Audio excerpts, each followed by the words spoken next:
Hello to my friends in Bulgaria. I'm Кейти Фауст, founder and director of the children's rights organization, Them Before Us.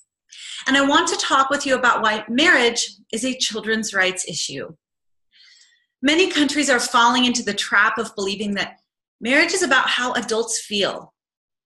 If that was the case, then there would be no problem with redefining marriage because our gay and lesbian brothers and sisters have the same capacity to love and commit as heterosexuals.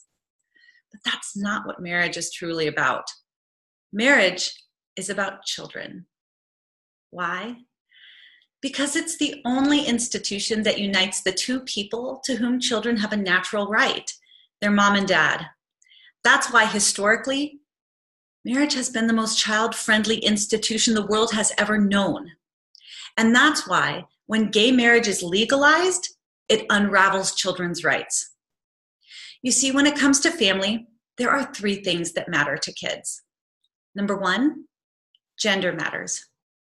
Gender is not a social construct. Sex differences are real and benefit children in hundreds of ways.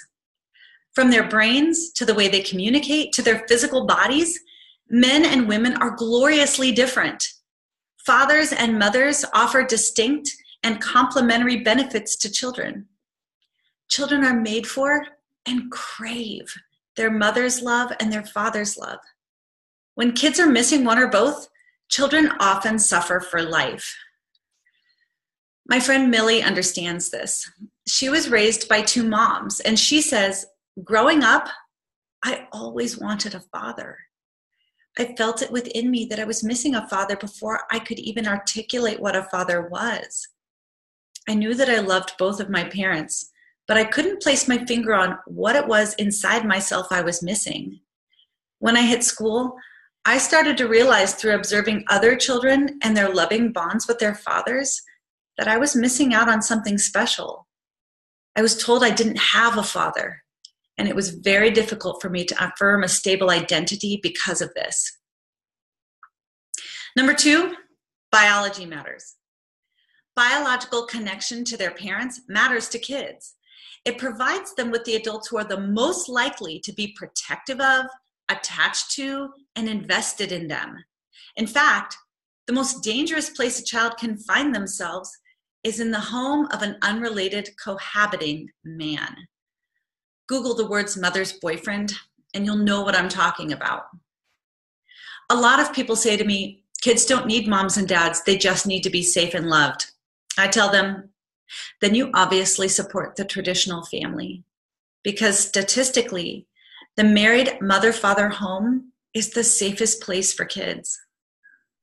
Biological connection also gives kids access to their biological identity. Kids who grow up without their mother or father, even if they're adopted by loving parents, often wonder about their missing parents. Who are they? Do they love me? Why did they abandon me? There are some things that only biological parents can provide. And those things matter to a child's mental and medical health. Elizabeth was conceived by sperm donation. And she writes, I do not have a father or the sense of identity that goes with one. I do not have any knowledge of half of my roots, my father, my medical history, or anything. So every time a doctor asks me, do you have any family history of, I have to tell them, I do not and cannot know. And finally, when it comes to family, number three, marriage matters. Marriage is not just some outdated religious concept. It's simply the combination of three things that children need to thrive: mother's love, father's love, and stability. These are the three staples in a child's emotional diet. Cohabitation, it's not the same thing as marriage. Couples who just live together do not provide the same level of stability to their children as married parents. Children of cohabiting couples are also much likely to suffer abuse. You see, this is why the government is in the marriage business to begin with, because it stacks the deck in favor of kids. It encourages men to commit to the women they're making babies with. Because if they don't, mother, child, and all of society suffers. Think about your own country. Two major issues that Bulgaria is facing right now are poverty and crime. Children raised by their married mother and father are the most likely to have enough to eat and stay out of prison. Not only that, but children raised outside of their married mother-father home struggle more in school, struggle with teen pregnancy, struggle with drugs and alcohol, and struggle with mental health issues. You know what else? Losing your mother or father, it also breaks their heart. According to the National Statistical Institute, 58.7% of children in Bulgaria are born outside of a married mother-father home. So you probably know exactly what I'm saying. Either you greatly benefited from the love of your mother and father, or your heart is broken because you were abandoned or not well loved by one or both. Sometimes tragedy strikes and kids lose their mom and dad. But now that gay marriage has passed here in the United States, we're actually promoting and incentivizing motherlessness and fatherlessness. And that's an injustice.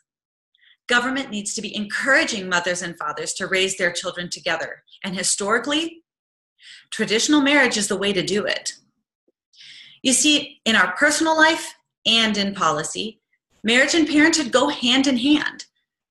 So when you redefine marriage, you redefine parenthood as well. That means when husbands and wives become optional in law, mothers and fathers become optional as well. The problem is, from the child's perspective, their mother and father is never optional. Kids want both of their parents. You see, wherever gay marriage goes, the rights of children to their mother and father are weakened. In the United States, there's no longer any political institution that recognizes that children should have a mother and father. To do so constitutes discrimination. In Ireland, the words mother and father have been replaced by parent on birth certificates. 1 year after gay marriage was passed, Finland allowed a mother's female partner to declare herself a mother on the child's birth certificate, legally erasing the father. Taiwan's proposed gay marriage law also included removing the words mother and father from parenthood laws. In fact, you would be hard-pressed to find any country which legalized gay marriage while simultaneously strengthening children's rights to both biological parents. Bulgaria ratified the UN Convention on the Rights of the Child in 1991.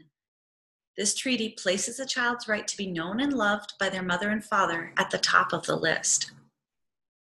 If you legalize gay marriage, how will Bulgaria continue to protect this primary child right? How will you promote the truth that children need their mother and father? The answer is, you can't. You can redefine marriage, or you can defend the rights of children, but you cannot do both.